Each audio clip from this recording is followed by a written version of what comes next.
to say that it's, wajib or it's mandatory for you to dress that way. Alhamdulillah Rabbil Alameen. This is part two. No one is saying that, bro. No one has ever said that, bro. Come on, be. At least I haven't heard anyone say that. And I already addressed that in my previous video. But I forgot to address one thing. And that is, when it comes to African cultural attire, specifically the fani from West Africa. We call it fani. Fani just means clothing, but what I mean is the wax print. There we go. The African wax print, right? The African wax print it's not originally from West Africa. It's originally from Indonesia. Alhamdulillah. Now, of course, it is now a part of West African culture, and it is now West African attire. We can say that now. Alhamdulillah. Right? But it's originally from Indonesia. What happened is during the time of colonialism, the Dutch had colonized Indonesia. And what they did was, because these people were capitalistic vampires, leeches, I should say. What they did was they prevented the Indonesians from making their own clothing. They made it prohibited, unlawful for the Indonesians to produce their own clothing to sell to themselves. And the solution for that, or the substitute for that, would be that the Dutch would create factories, or they created factories in their own countries. They produced the clothing that the Indonesians have been wearing for centuries, and they sold it to the Indonesians. Now it got to a point where the Indonesians, they realized that they were getting poorer and poorer because all the money is going out. Alhamdulillah. And they decided that they would no longer take part in this, and they would no longer buy from these Dutch companies anymore. Now these Dutch companies, they had a bunch of Indonesian wax print clothing that they were sitting on. They had a lot. And alhamdulillah, that's not alhamdulillah, but mashallah, like it is what it is.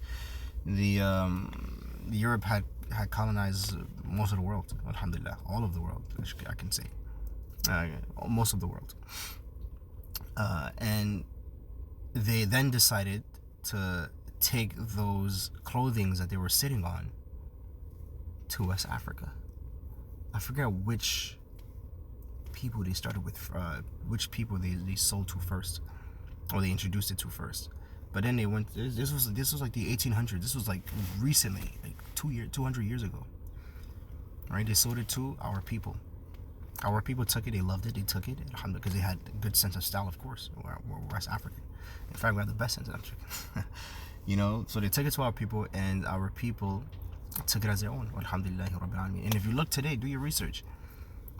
Most of the West African print, or the African print clothing, come from where? It comes from the Netherlands. Now, perhaps China is going to take that market very quickly, and produce it and sell it for cheap. But it's Netherlands, alhamdulillah.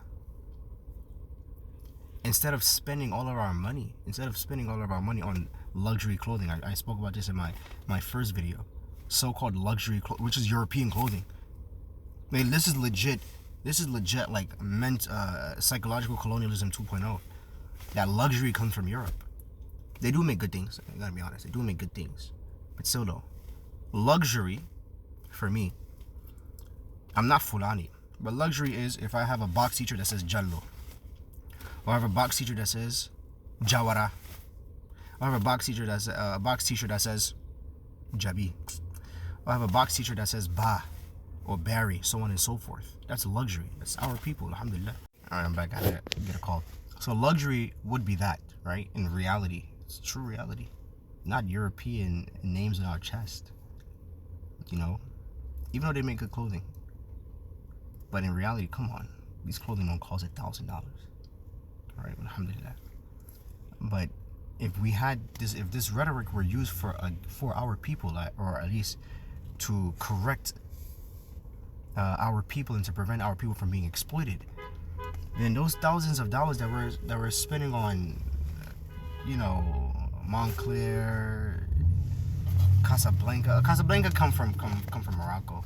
Alhamdulillah, I gotta do my research. Some of this clothing kind of not that masculine. Alhamdulillah, but Allah knows best. At least the male, But anyways, but if we were using that money now and pulling that money together to build factories back home and produce our own clothing, we call it African clothing. We call it African attire. If we don't control our production, it doesn't matter what attire we wear. It doesn't matter what attire we put on, if it's African clothing or not. It doesn't matter, because the money at the end of the day is going elsewhere, and our people are getting poorer and poorer, and they're getting richer and richer. And at any time, once they reach enough money, they can always use that money to come back and try to oppress us again. You know, alhamdulillah. So this is my take on this. Alhamdulillah. May Allah give us good understanding. Allahumma ameen. Ya Rabbal Alameen. Iyaka na'budu wa iyaka nasta'in. Inshallah, if you have any questions or comments, let me know. Stitch my video as well. Inshallah, we can continue this conversation, even though the conversation, let's not continue this conversation. It's not the use of time. Let's work. Let's put in the work. Alhamdulillah, talk time is over. Talk time is over. Our children need schools. We need businesses to employ our children. Brothers and sisters, some brothers that went to prison, they got out of prison, they can't get jobs. So we got to create jobs for them. And not talk about clothes. Alhamdulillah, right? Or some brothers instead talk about marriage. Talk about marriage. Go make money, you'll be married. So talk about it, just go make money. Alhamdulillah. These are solutions. Right? These are practical steps. These are actionable steps that we can take now to achieve goals that we have. Talking all day isn't solving anything. Alhamdulillahi Rabbil Alameen. So let's not continue this conversation unless I said something that's a mistake or you believe it's a mistake, then copy. But Alhamdulillahi Rabbil Alameen. May Allah give us good understanding. Peace.